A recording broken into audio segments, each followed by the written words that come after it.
من غير ما نطول عليكم ونرغي كثير، شو اللي صار بالالقاب الرئيسية في الدبليو دبليو اي. بس قبل ما نبلش يا جماعة الخير تنسوا تدعوا لاخواننا بفلسطين. بدرو ماكنتاير حاب يوصل رسالة لهاي الجماعة اللي هون قدامكم. ده اسمه كلام بالذمة. Welcome to SmackDown. Acknowledge me. Welcome to Raw. To party. I'm home. Welcome to WrestleMania. Peace.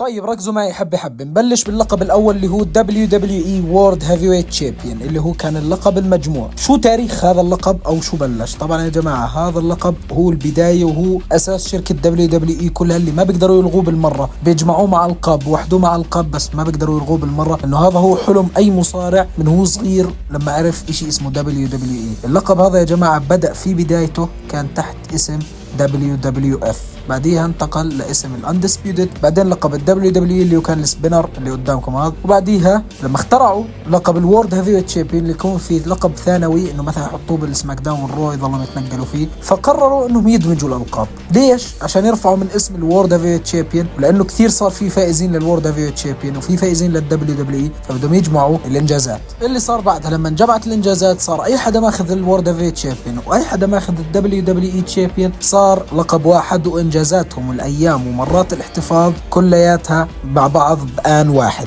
وما تضل فكرة انه المصارع يكون حامل لقبين، لانه يعني انقرضت وصارت قديمة جدا. هلا رجعت القصة زي ايام WWF او الاندسبيوتد، في لقب واحد فقط الرئيسي وما فيش القاب ثانوية. هذا اللي صار حاليا. فايش اجوا بال 2016 بعد بسنة مباشرة اخترعوا فكرة WWE Universal Champion اللي هو لقب الكون. هذا يا جماعة بلش الموضوع فيه من اول فائز اللي هو فين بالور، بعدين خسروا، وبعديها بلش اللقب يمشي بين عدد من الناس عبين ما وصلنا لبروك ليزنر. بروك ليزنر احتفظ في اللقب فترة طويلة كثير، بعدها صارت الانقلابات انه رومان رينز اخذه، بعدين سيث رولينز اخذه من الحكي وهيك، لو وصلنا للحظة اللي هي رومان رينز اخذ اللقبين اليونيفرسال والدبليو دبليو اي تشامبيون، اخذهم واحتفظ فيهم. هلا ما في لقب موجود في عرض الرو، ما فيش لقب اساسي.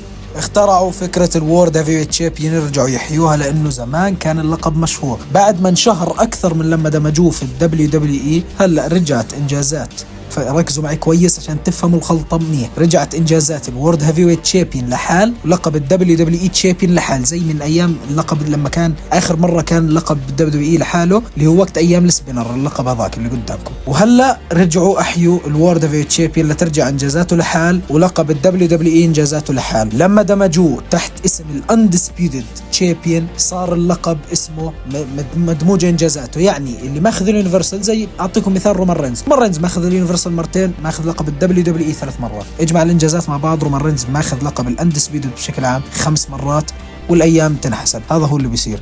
فاي حدا ماخذ لقب الدبليو اي بنحسب له بالاندسبيوتد تشامبيون، واي حدا ماخذ لقب اليونيفرسال بنحسب له بالاندسبيوتد تشامبيون. وزي ما قلنا لكم لقب الورد هيفيويت تشامبيون صارت انجازاته لحال، رجعت من اول، يعني كل حدا اخذ لقب الورد هيفيويت تشامبيون زمان صار معاه حاليا، يعني بعده مسجل اسمه بالورد هيفيويت تشامبيون مش بالدبليو دبليو اي. خذوا عندكم مثال مثلا ايدج ماخذ لقب الدبليو دبليو اي الاساسي اللي هو كان ماخذه 4 مرات، وماخذ لقب الورد هيفيويت تشامبيون ماخذه 7 مرات، بمجموع 11 كان لما مدموج اللقبين مع بعض. لما انفصلوا هسه حاليا يعتبر ايدج بالاندسبيوتد يونيفرسال تشامبيون، لانه اللقبين دمجوا مع بعض، يعتبر ماخذه 4 مرات.